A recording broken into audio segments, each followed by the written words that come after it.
Your child hears the crinkle of a snack bag from across the house. But when you call their name, nothing.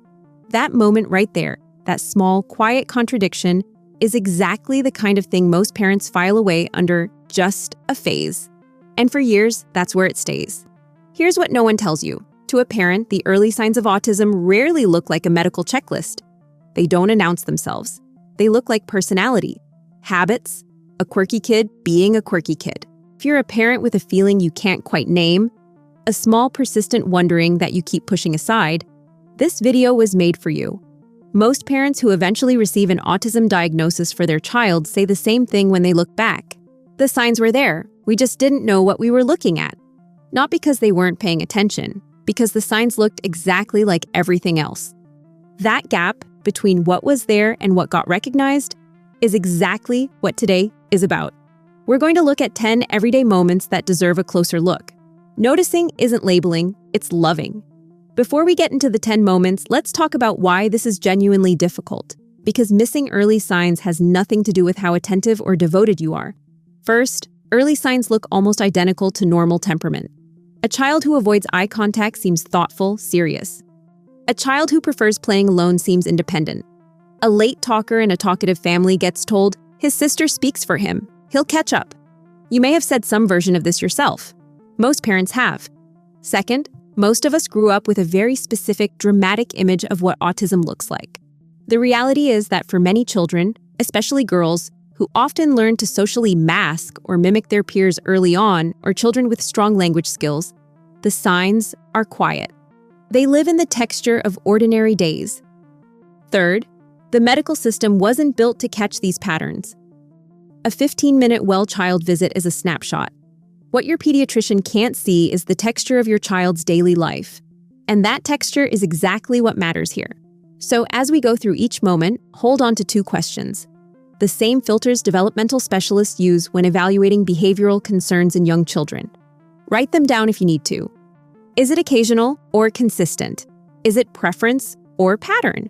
A child who sometimes doesn't respond to their name is probably distracted.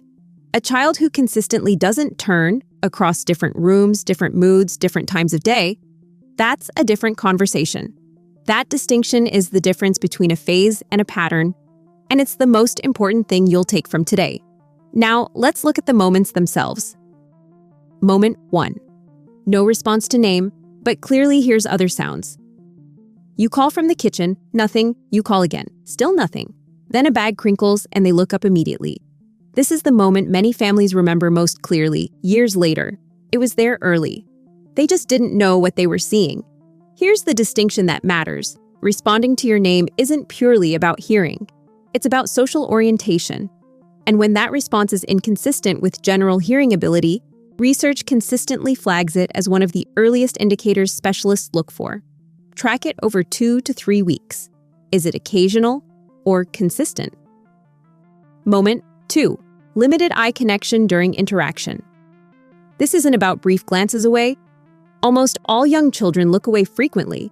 This is about the quality of contact in those moments when you're directly engaged with your child. When you're reading together, playing face-to-face, talking at eye level, does their gaze feel like it's meeting yours? Or does it feel like they're looking near you, past you, through you?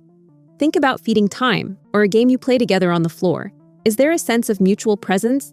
Or does it feel like 2 people sharing the same space without fully meeting? Is it preference or pattern? Moment 3. Plays beside children, not with them.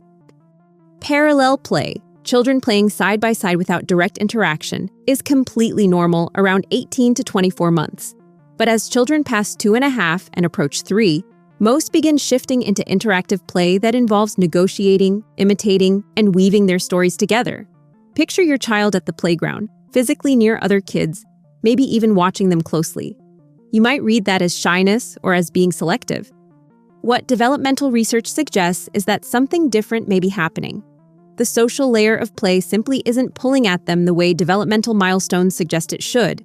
If your child consistently plays beside peers without connecting to them, not because they're being excluded, but because interactive play doesn't seem to pull at them, ask yourself, is it occasional or consistent? Moment 4. Unusual play patterns. Watch what your child does alone. Do they line objects in precise rows, spin wheels, open and close doors, sort by color, repeatedly for long stretches with visible distress if the arrangement is disturbed? Many children sort and organize. The distinction here is intensity and rigidity. Is it a playful activity they enjoy sometimes? Or is it the primary way they engage with toys? More interested in the arrangement than the story the toys could tell? Is it preference or pattern? Moment 5. Advanced vocabulary, but social confusion. While many people know to look for delayed speech, this one surprises parents because it runs opposite to that expectation. Some autistic children actually have remarkable vocabularies. They name things, recite facts, use complex words early. But conversation, the give and take, the reading of cues, the knowing when to pause, that part feels strained. Think about your child's current intense passion, clinically called a special interest. Whatever it is, dinosaurs, trains, Paw Patrol, ceiling fans, the topic almost doesn't matter. What matters is what happens when you try to redirect. Do they pause, register that you've spoken, and shift? Or do they continue as though the conversation only exists in one direction? You might also notice them memorizing and repeating entire scenes from movies or YouTube videos with perfect intonation, but struggling to build their own sentences to ask for a snack. This is called scripting or echolalia, and it's a very common way autistic children process language. Is it occasional or consistent? Moment 6. Small changes cause extreme distress. Every child struggles with transitions. Leaving the park, stopping a game, moving from play to dinner, these are universally hard. But there's a difference between ordinary resistance and the complete unraveling that happens when Tuesday's routine unexpectedly happens on a Wednesday. A different route home, a substitute teacher, a broken routine that, to most children, would be mildly disappointing. But to some children, feels genuinely catastrophic and takes the entire rest of the day to recover from. Is it a hard day? Or a consistent pattern? Moment 7. Repetitive comfort behaviors, often called stimming. Rocking, hand movements, specific phrases repeated in specific situations. A bedtime routine that cannot vary by a single step without causing real distress. These behaviors help regulate an overwhelmed nervous system. But when they're frequent, intense, and necessary, when their absence causes genuine dysregulation, they're telling you something about how your child experiences their environment. Is it occasional or consistent? Moment 8. Limited sharing of interests or pointing. Around 12 months, most children begin to point, not just to ask for things, but to share. They point at a dog across the street because they want you to see it too. Watch what happens the next time your child discovers something. A bug on the window, a toy they haven't seen in a while, something that genuinely catches their attention. Do they look up to find your eyes? Do they bring it to you or hold it out toward you?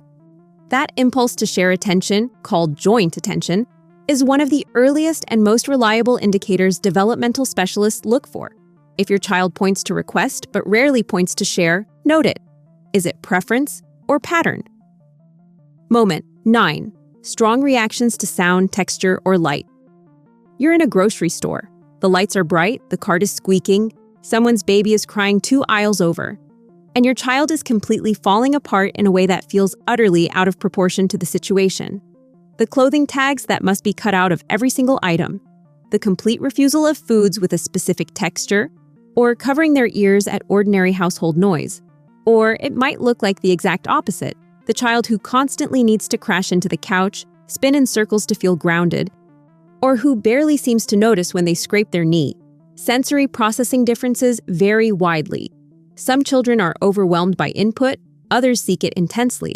The question is whether these reactions are significantly and consistently out of proportion, and whether they're disrupting daily life in ways that aren't improving. Is it occasional or consistent? Moment 10. Loss of skills or engagement. If there is one thing you carry out of this video, let it be this. If your child was saying words and stopped, if they were making eye contact and pulled back, if they were engaged and social, and then seemed to quietly retreat over the course of weeks, a regression that most commonly happens between 15 and 24 months. Do not wait. Regression is the one signal on this list that warrants immediate action, not watchful observation. Developmental and pediatric guidelines consistently flag skill regression as the single highest priority concern for early evaluation, above all other behavioral patterns. Now, everything you just heard, it doesn't show up the same way at every age, and knowing when to look for what changes everything. Between 12 and 18 months, you're primarily watching for response to name, whether your child points with social intent, and whether babbling has a back-and-forth quality during interaction. Between 18 and 24 months, the focus shifts to whether words are being used socially, not just labeling things, but communicating with them. Watch for imitation and early conversational exchange. From ages 2 to 3, notice pretend play, how your child navigates being around peers, and how they handle the small, inevitable disruptions of daily routine. The signs evolve. What you're building right now is the ability to recognize them, at whatever stage your child is in. If you recognize something in that list, if 1 or 2 moments landed with a quiet sense of familiarity, that recognition matters. Don't move past it too quickly. Parents who act on early observations, even uncertain ones, are consistently the ones who initiate evaluations at the most clinically useful window. Here's how to think about it clearly. A single behavior, seen once, in one context, means very little on its own. What you're looking for is a cluster. Behaviors that appear consistently, across different settings, over weeks, rather than days. Pattern over single behavior. Persistence over phase. Regression is the one exception. If your child loses skills, act on that immediately.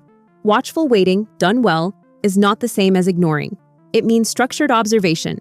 A simple log, context noted, repetition tracked. It means paying attention with intention rather than hope. And for the parent who absorbed this list and is now wondering if they over-identified with half of it, the difference between a pattern and a coincidence is time and recurrence. If what you notice disappears in a week, it was a phase. If it's still there in a month, write it down and bring it to someone. So here is exactly what that looks like in practice. Step 1, track patterns for 4 weeks. Unless you are seeing a loss of skills, if your child is losing words or pulling back socially, skip this step and call your doctor tomorrow. But for everything else, start tracking. No special app required. A notebook works. You're looking for repetition across different contexts and different days. Step 2, look up the MCHAT-R, the modified checklist for autism in toddlers, revised. It's free, validated, and designed for parents of children between 16 and 30 months. It won't give you a diagnosis, but it transforms scattered observations into exactly the kind of structured, specific language that changes the conversation you'll have with your doctor. Step 3, speak to your pediatrician with specifics. Not, I have a feeling something's off, but over the past months, I've noticed these specific behaviors in these specific situations happening consistently.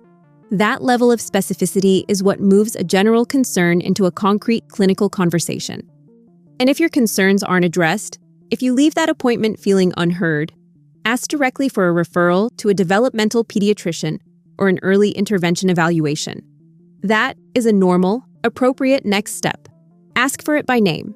Early evaluation doesn't lock anything in. It opens doors that are significantly harder to open later. Here's what happens when families act early. The outcomes are meaningfully, immeasurably different, documented both in longitudinal research and in what families consistently report. Children who receive early speech support often develop conversational anchoring skills that stay with them for life. Not just more words, but the ability to use language to genuinely connect. Children who receive early occupational or behavioral support build emotional regulation tools earlier, which shapes how they navigate school, friendships, and independence.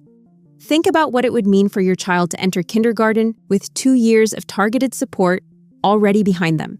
Still themselves, still the child who loves whatever they love with that particular intensity, but carrying tools they wouldn't otherwise have.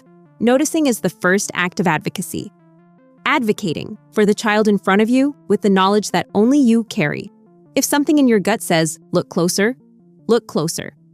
That's how every good outcome in this space begins, with a parent who trusted what they noticed. And if part of you is still wondering, is this the whole picture? Or is there something else I'm missing? That question has an answer. It's sitting on your screen right now. Tap it.